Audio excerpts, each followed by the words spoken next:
धर्म किसे कहते हैं? मानव जीवन में धर्म के आचरण का वास्तविक किस तरीके से पालन होता है? धर्म का अर्थ है धारणाएं। तो जीवन के अंदर सबसे पहले हमें आत्म धारणाओं का ज्ञान होना चाहिए। आत्मा इस संसार पर अपने कर्मों का भोग भोगने के लिए आया करती है और कर्म के अनुसार से इस संसार में दुख और समस्याओं का सामना भी करना पड़ता है।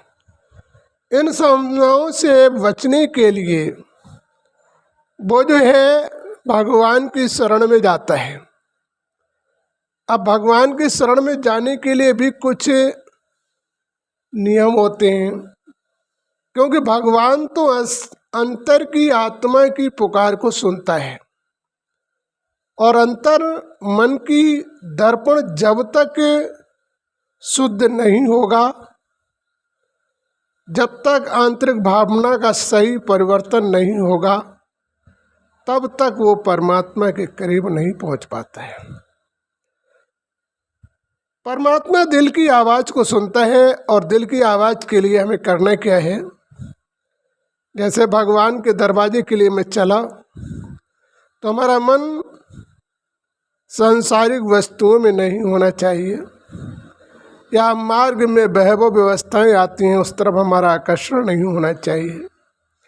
हमारा आकर्षण सिर्फ परमात्मा की तरफ होते हुए अपने को सही मार्ग तय करते हुए उस मार्ग तक पहुँचे।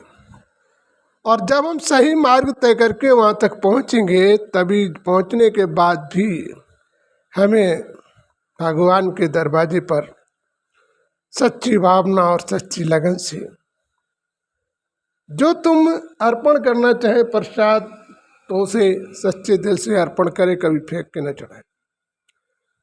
और भावना के अंदर के भाव से भगवान तुम्हारे करीब आता है, और जब तक अंदर का भाव नहीं जागता है तब तक भगवान करीब नहीं आता है।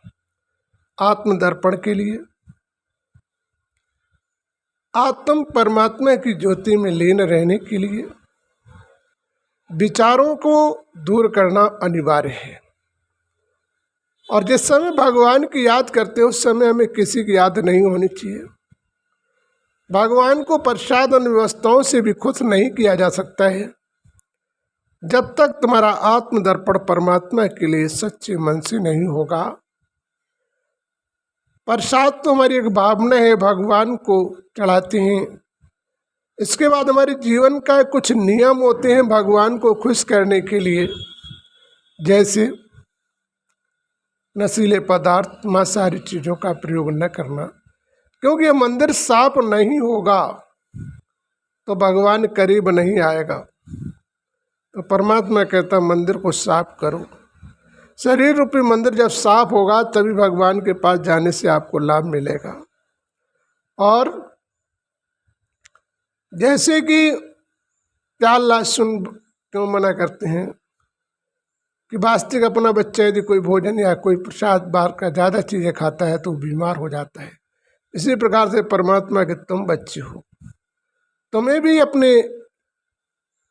भी परमात्मा सोचता है कि तुम बीमार रोगी होगे तो नाम मेरा भी बदनाम होगा। इसीलिए कहते हैं प्याज से शुगर होता है, लहसुन से हार्ट होता है। ऐसी चीज़ों का प्रयोग न करने से मनुष्य के शरीर का संतुलन अच्छा रहता है। इसलिए हमें इस चीज़ पर ध्यान देना चाहिए। इनका जब हम नियंत्रण करते हैं तभी भगवान के करीब पहुंच जाते हैं। और यह तामस चीज़ें भी होती है, लहसुन तामसी भी होता है, जिससे क्रोध इत्यादि भी अधिक आना प्रारंभ होता है। तो हमें इन चीज़ों का परिवर्तन करना अनिवार्य है। और फिर भगवान भोजन बनाए, भगवान की याद में खाएं, भगवान की याद में प्रसाद क्यों चढ़ाते हैं? कि भगवान से प्रार्थना करते हैं प्रभु इसे ग्रहण करो, और जो इस भोजन में बनाते समय कोई अशुभ संकल्प चले उन्हें समाप्त कर देना, सात्विक गुण भर देना, जिससे हमारे परिवार संबंध के जो भोजन खाने के बाद अच्छे विचार उठें, लड़ाई झंझट के वातावरण न रहे। ऐसी स्थितियों को परिवर्तन करने के लिए भगवान को प्रसाद चढ़ाते हो। और भगवान तो प्रसाद में गुणों को परिवर्तन करते हैं, बल्कि प्रसाद एक हमारी भावना है, भगवान थोड़ी खाता है। भगवान तो मानव जीवन के आचार का परिवर्तन करता है। इसलिए सच्चे मन से जब भगवान के दरवाजे पर जाओगे और सच्चे मन से भगवान को समर्पण कराओगे, तभी भगवान से अपने जीवन के दुखों को दूर कर सकते हो। जैसे कि उदाहरण है कि कोई व्यक्ति आप किसी के यहाँ जाएं और वो तुमसे बात इत्यादि न करे, खाने पीने से लेकर चारपाई से लेकर सारी व्यवस्थाएं आपकी कर दे, आपसे कायदे से बोले ना, तो आप वहाँ जाएंगे नहीं। विचार करो, इसी प्रकार से हमें भगवान को खुश करने के लिए